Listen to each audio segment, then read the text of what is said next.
বন্ধুরা, সবাই কেমন আছে? আশা করছি ভালো আছো। আমি রেডি হয়েছি, দেখো আমাদের গ্রামে শীতলা মায়ের পুজো হবে, সেই জন্য রেডি হয়েছি। আজকে শনিবার, অনেক ভক্ত এসেছে দূর দূরান্ত থেকে এবং আমাদের আশেপাশে গ্রাম থেকেও এসেছে।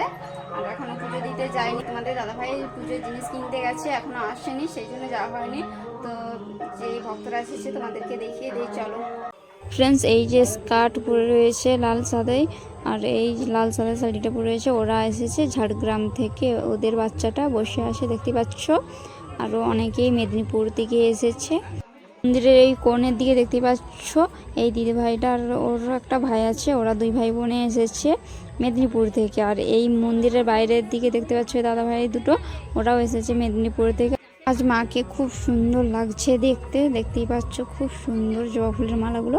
এইদিকে দেখো তোমাদের দাদাভাই ফল এনেছে, দেখতে পাচ্ছ বন্ধুরা। পুজো দিতে যাব বলে সব কিছু আয়োজন করেছে, তোমাদের দাদাভাই এই ফলগুলো এনেছে, তোমাদেরকে একটু ভালো করে দেখাই।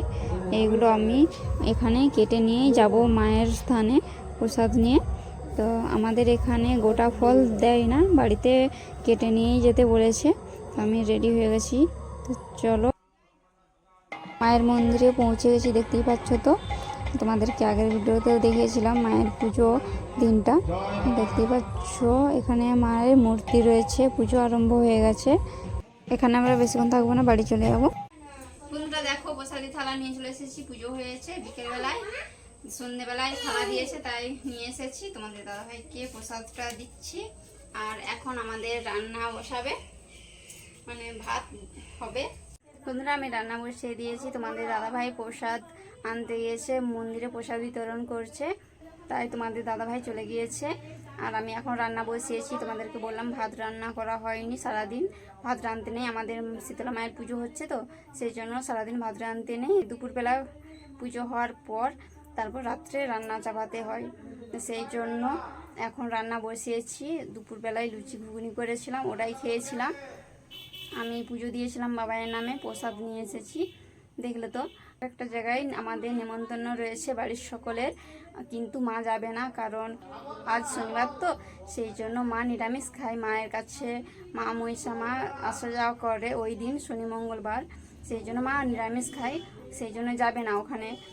যদিও পাঁঠাচ্ছেদ করেছে মায়ের মন্দিরে, আর যদি পেঁয়াজ রসুন দেয়, সেই কারণে মা ওখানকে যাবে না। আমি রান্না বসিয়েছি, ভাত আর লুচি ঘুগনি করেছি, ওটা খাবো। তো চলো তোমাদেরকে দেখাই। রান্না বসিয়েছি, আর এই যে ঘুগনি করেছিলাম আর লুচি, ওটাই খাবো। চলো, বাবাই আবার মন্দিরের দিকে যাবে, ওকে রেডি করে নিই। ফ্রেন্ডস দেখো, ও রেডি হয়েছে মন্দিরের দিকে, সকাল থেকে একবারও যায়নি, তাই ও যাচ্ছে। ও বায়না ধরেছে যে এখন যাবে, ওর মাসিয়েরা দাঁড়িয়ে রয়েছে, ওদের সঙ্গে পাঠিয়ে দেবো ওকে। দুজনে প্রসাদি থালা আনতে যাচ্ছিলো, তাই ওদের সঙ্গে পাঠিয়ে দিচ্ছি বাবাইকে। তো ওরা চলে যাচ্ছে, দেখতে পাচ্ছ। তোমাদের দাদাভাই চলে এসেছে ঠাকুর ফুল নিয়ে, তো চলো। আমাদের এখানে শীতলা মায়ের মন্দিরে ছেদ হয়, তাই ঠাকুর ফুল দিয়েছে, দেখতে পাচ্ছ 250 গ্রামের মতন, সবাইকে দিয়েছে 250 গ্রামের মতো। ঠাকুর ফুলটা আদা দিয়ে রান্না করব। তো অনেকগুলো ভিডিও রয়েছে, তোমরা সবাই সাপোর্ট করো, পাশে থেকো। দেখা হচ্ছে পরের ভিডিওতে।